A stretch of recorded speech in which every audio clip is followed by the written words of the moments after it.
Hello, and welcome to Itsy Bitsy Book Bits.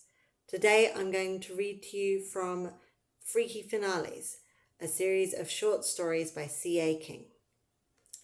Scare Queen. Chapter 1. Teeth grated over the thumbnail wedged between them. No one was even trying to hide their snickers and rude comments. Why? For almost a decade, she'd been the annual scare queen of Dead Man's Calling. There was no reason to believe this year would be any different. Still, she needed to make sure. Nicky Crow was the first and only Lady of Fright in those parts. The door to her trailer slammed behind her. Too old. Pfft, she'd show them. They'd never held an audition before, and they certainly weren't in need of one now. A black outfit covered in a clear garment bag landed on her comforter. An actual quilt, not one of those fancy feather-filled covers she despised. The plastic outfit protector was on its last legs, torn in more than a few places, but still passable as being of use. After so many years, it was surprising the clothing coverall managed to hold up as well as it had. Waste not, want not. The sponsors were the ones who should have replaced it, not her. Her job was to be the best gal in town, and she'd handled her end of the bargain beautifully, without complaints. She quickly shed her current outfit, right down to her skivvies. Even panties were going to be an issue for what she was about to wear. No one wanted unsightly lines, especially not the ones in charge of running the festival. She tossed the undies aside, pulling the skin-tight material over her thighs and hips, jumping on the spot to shake the last down and the waistline of the pants up. It still fit, technically. The worst part was yet to come, the scariest part. She lay down on the bed, legs dangling over the edge, pants remaining undone. 1, 2, 3... Air sucked in along with her belly. It was just enough to fasten the button. Even so, there was no chance to relax. The zipper was up next.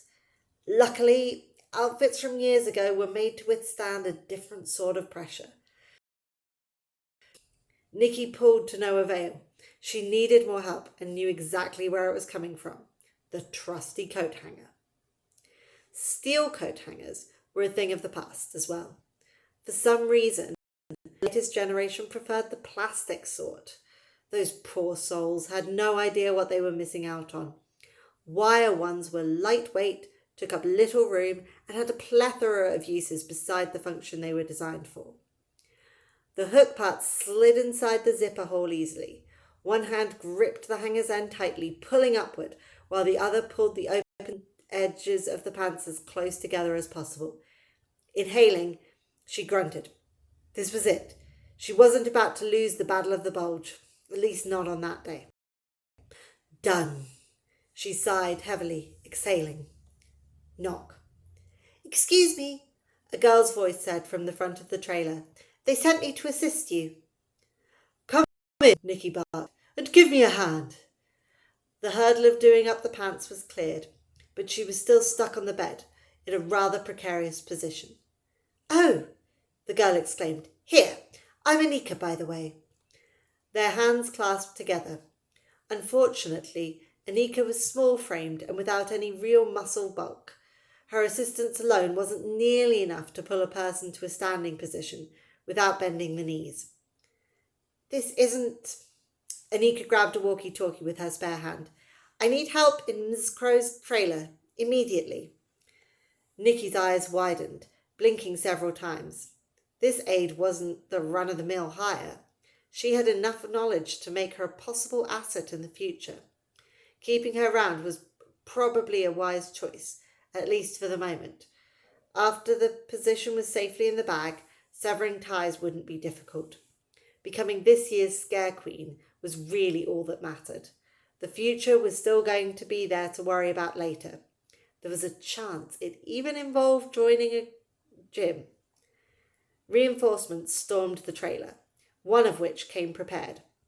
A rope allowed multiple people to aid in the ritualistic lifting. A little rope burn was worth it for the results.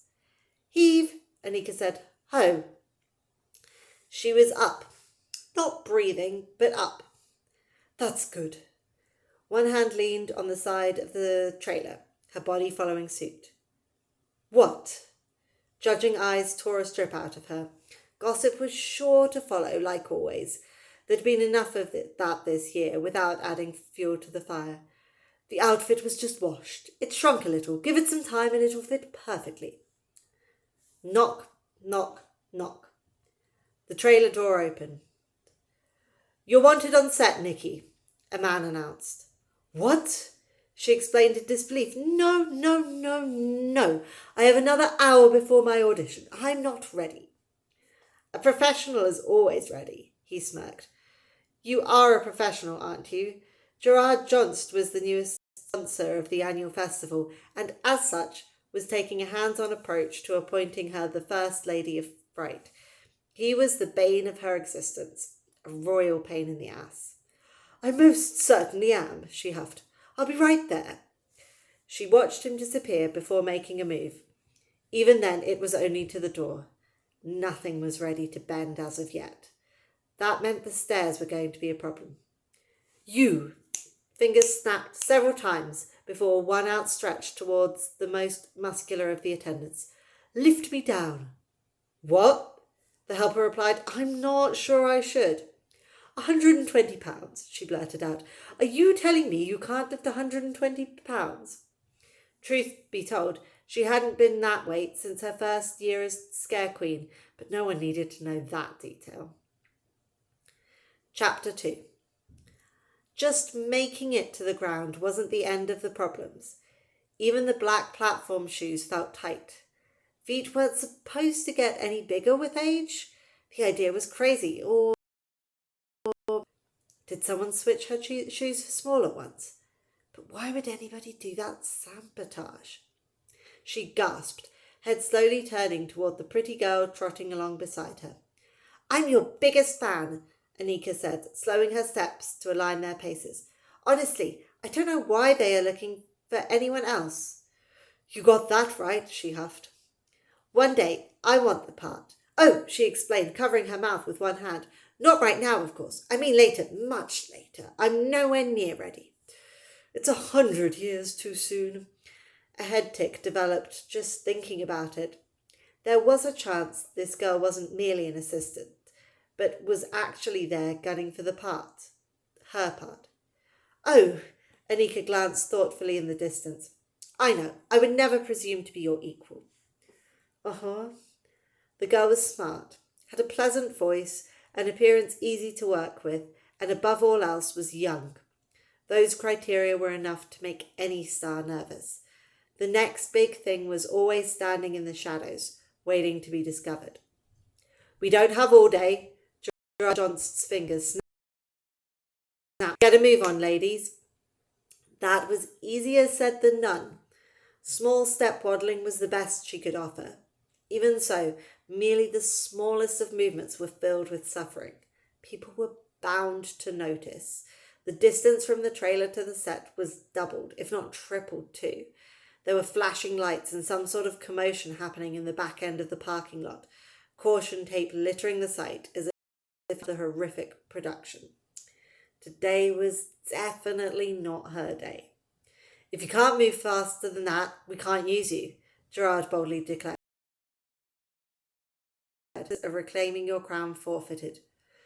You can't do that, she said, grabbing her midsection. Oh, he smirked, but I can. You can what? Philip, the senior set manager, asked. He'd been with the crowing team since the very beginning. Well? Nikki isn't ready, Gerard replied. All the other applicants are. I don't see why any one person should be given special treatment. Nikki, Philip said sternly, is the reason this town is on the map. The only reason we are having on looking at new talents, and it were up to me, she'd already have the job locked down. But I am here this year, and my job is to breathe new life into all activities, including the Scare Queen position. It's money on the line, Gerard snorted. Look at her. She can barely walk, let alone strut through a cemetery looking strong and sexy. Philip glanced over at Nicky. Are you all right, my dear? You look quite pale. Colour in the cheeks is what sets you apart from the vampires and zombies you are supposed to be slaying. A cold sweat developed on her brow, a single drop streaking down the side of her face. I am a bit under the weather, she replied in a raspy tone. Besides the restrictive tightness of her clothes, setting aside the blisters forming from her shoes, it was hot. It wasn't just usual midday heat either. This was muggy, lung-burning, blisteringly intense temperatures. No doubt a record was being set, with the humidity on top. You should rest, Philip said, taking her arm and directing her back toward the trailers. Take the afternoon off. She has an audition, Gerard complained, stomping his feet as he approached them. If we give her the afternoon off, we'll have to give everyone the afternoon off. Philip wagged one finger back and forth in the air. Not true. We already know what she can do from previous years. These auditions are bound to go into a second day. Tomorrow is supposed to cool down substantially. I see no reason why she can't be scheduled to go last. She'll feel better and the working conditions will improve.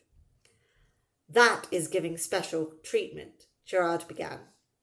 And what of it? Philip asked. She's earned it, carrying the title as she has for so many years. Perhaps you should show a little respect to the reigning Scare Queen, Fine, Gerard reluctantly agreed. Tomorrow it is, but there will be no more extensions. It doesn't matter how anyone feels, looks, or acts. We are wrapping up these auditions on time. Agreed, Philip said, donning a wide grin. He'd won that round, but a losing streak was in his future if he continued to bet. He knew it. Nicky knew it. Anyone within earshot knew it. This was her last shot.